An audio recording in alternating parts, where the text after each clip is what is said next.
Di çarçovê rêkeftina di navbera Partî Demokratîk Kurdistan û Êgirtuwa İslamiya Kurdistanê da ji bo pêkînana hikûmeta xwecihiya Duhokê hejdemîn kandîdê Êgirtuwa İslamî ku rêveberê giştiyê karûbarên mînan li Duhokê ye bi biryara serokê civata wezîrên herêmê dest bi kar bû û hate damezrandin.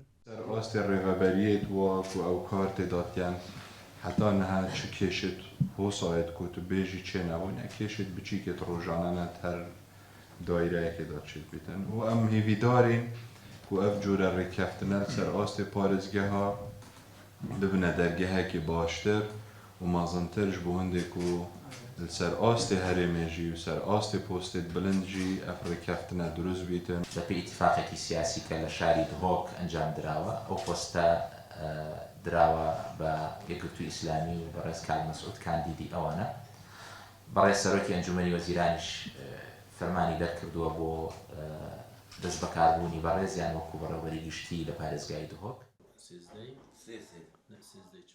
Cêgirê parêzgarê Duhokê ku li ser pişka Êgirtuwa İslamiyet dibêje wan gazindeya xwe ji gîrobûna destbikarbûna kandîdên xwe di kargeriya parêzgeha Duhokê da gihandibûne serokê hikûmeta herêmê û destbikarbûna rêveberê niyê karûbarên giştiyên mînan li Duhokê jî bi berhemê wê daxwaziyê dizane.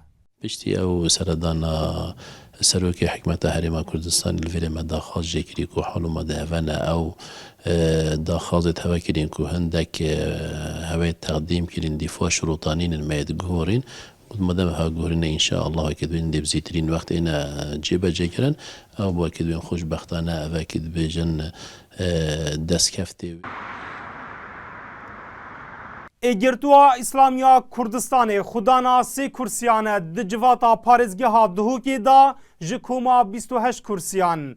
Uldî rêkeftinekê di navbera wan û Parta Demokrata Kurdistanê ew sê rêveberên nahiyan û du rêveberên giştî û 20 rêveberên din werbigirin. Lê taniha heft postên wan pê nehatîne dan.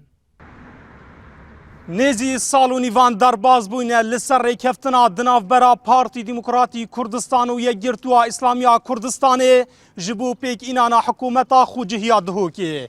Lê hêşta yekgirtû çaverê wergirtina heft postên xwe ye. Dê demekê da ku bi tinê nêzî 5 mehan mayne ji bo helbijartinên xula bihêt. Dilşad Hîmo, NRT, Duhok.